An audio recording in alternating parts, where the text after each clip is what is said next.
കുറച്ചധികം നാൾ ഞാൻ സിറ്റിയിലെ ഒരു ഹോട്ടലിലെ സെക്യൂരിറ്റി ജീവനക്കാരനായിരുന്നു.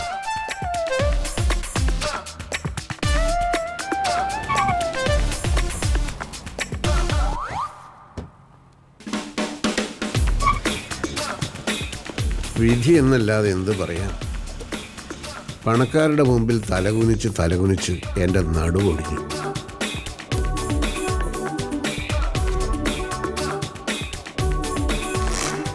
പക്ഷേ ഇടവേളകളിൽ കിട്ടിയ ചില വിനോദങ്ങളാണ് എന്നെ അവിടെ പിടിച്ചു നിർത്തിയത്.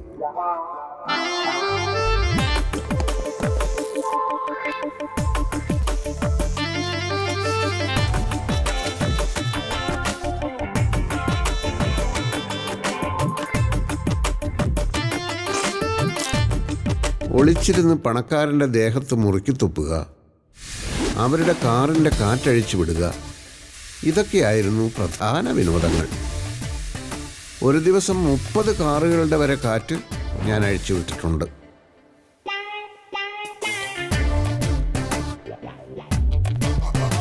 ഇഷ്ടാനുസരണം പരസ്ത്രീകളെ പ്രാപിക്കാൻ കഴിയാത്തവരാണല്ലോ നമ്മുടെ നാട്ടിൽ സദാചാര പോലീസുകാരായി മാറുന്നത്. ഞാൻ അങ്ങനെയും ഒരാളായിരുന്നു.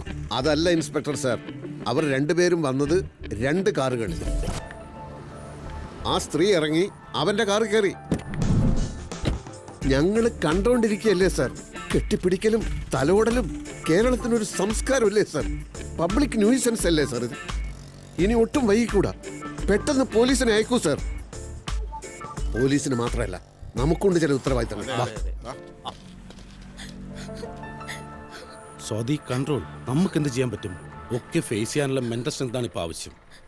എനിക്ക് പറ്റുന്നില്ലടാ, പാവം എൻ്റെ അമ്മ. ഇത് പിടിച്ച്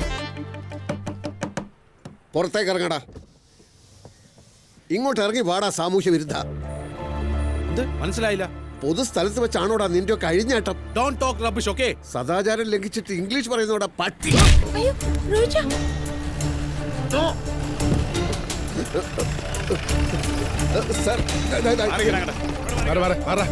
സർ, ഇവര് രണ്ടുപേരും കുറെ നേരമായി അനാശാസ്യത്തിൽ ഏർപ്പെട്ടിരിക്കുകയായിരുന്നു. ഞങ്ങൾ സംസാരമൊക്കെ സ്റ്റേഷനിൽ ചെന്നിട്ട് വന്ന് വണ്ടി കയറി ഇങ്ങോട്ട് ഇറങ്ങടി. മാഡം, ഞങ്ങള് ഓക്കെ അവിടെ ചെന്നിട്ട് നടക്ക.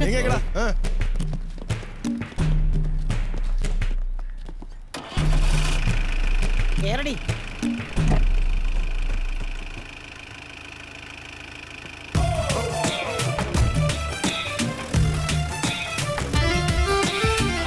കഥകൾ രസകരമാവണമെങ്കിൽ വഴിത്തിരിവുകൾ ആവശ്യമാണല്ലോ.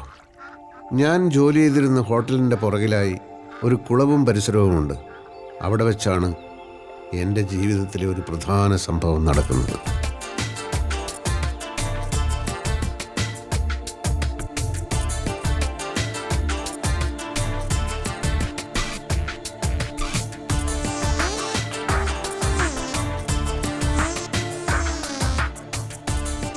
Good morning sir, I am Prem. Hamnet ബിൽഡേഴ്സിൻ്റെ ചീഫ് എക്സിക്യൂട്ടീവാണ്. ദിസ് ഇസ് അഡ്വക്കേറ്റ് ചന്ദ്രകാന്ത്, ഞങ്ങളുടെ legal adviser. Hi. And she's Maithili, എൻ്റെ സെക്രട്ടറി. സാറിനെ കണ്ടുപിടിക്കാൻ ഞങ്ങൾ ഒരുപാട് ബുദ്ധിമുട്ടി. തറവാടിൻ്റെ വിലാസമാണ് ആകെ ഉണ്ടായിരുന്നത്.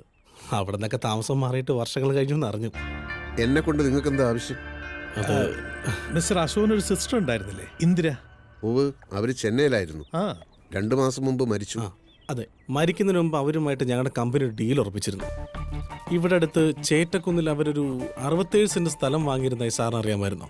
എനിക്കൊന്നും അറിയില്ല. കുറെ വർഷങ്ങളായി ഞങ്ങൾ തമ്മിൽ ഒരു കോണ്ടാക്ട് ഉണ്ടായിരുന്നില്ലല്ലോ. എന്നാ അങ്ങനെ ഒരു സ്ഥലമുണ്ട്, അത് ഞങ്ങളുടെ കമ്പനി വാങ്ങിച്ചു. അതിന് തൊട്ട് കിടക്കുന്ന 2 ഏക്കർ സ്ഥലത്ത് ഞങ്ങളുടെ ഒരു ഓൺ ഗോയിങ് വില്ല പ്രൊജക്ട് ഉണ്ട്. അതെ, ഇതുകൂടെ ആകുമ്പോൾ റോഡ് ആക്സസ് എളുപ്പമാവും. അതുകൊണ്ടാണ് ഈ സ്ഥലം വാങ്ങിച്ചത്. നിങ്ങൾ എന്നെ കാണാൻ വന്ന കാര്യം പറയൂ. മിസ്റ്റർ അശോകൻ, ഓരോരുത്തരുടെയും ജീവിതത്തിൽ ഈ ഭാഗ്യം എന്ന് പറയുന്നത് എങ്ങനെയാ കടന്നു വരുന്നത് ആർക്കും പറയാൻ പറ്റത്തില്ല. അത് തന്നെയാ നിങ്ങളുടെ ജീവിതത്തിൽ സംഭവിച്ചത്.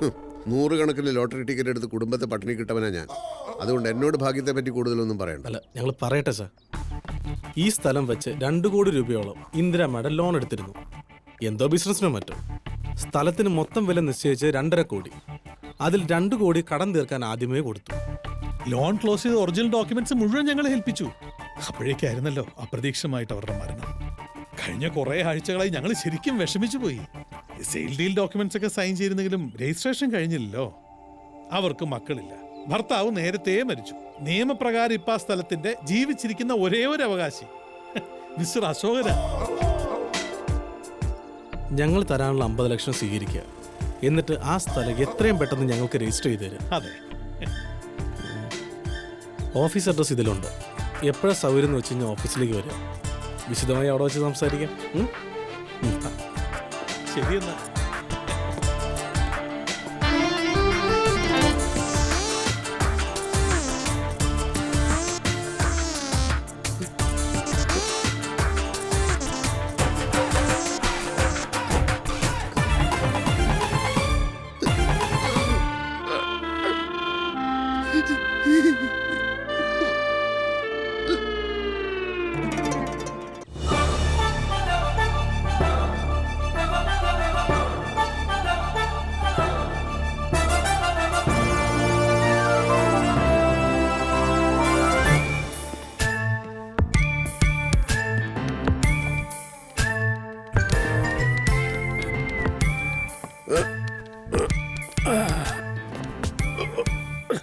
മനസ്സിലായില്ല.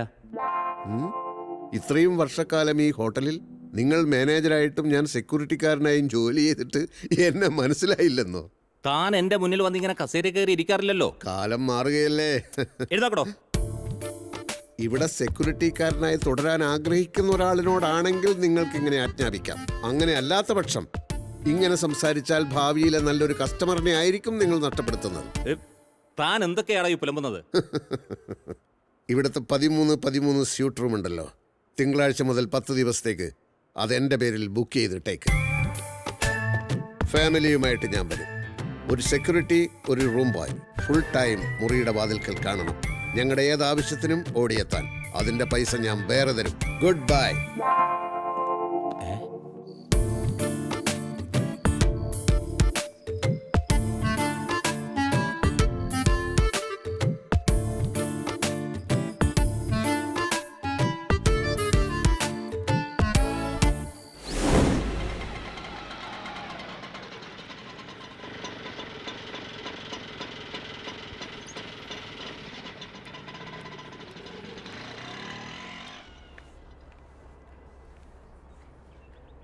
അശോകൻ സാർ എന്താണ് ഒരു ഇൻഫർമേഷൻ ഇല്ലാതെ?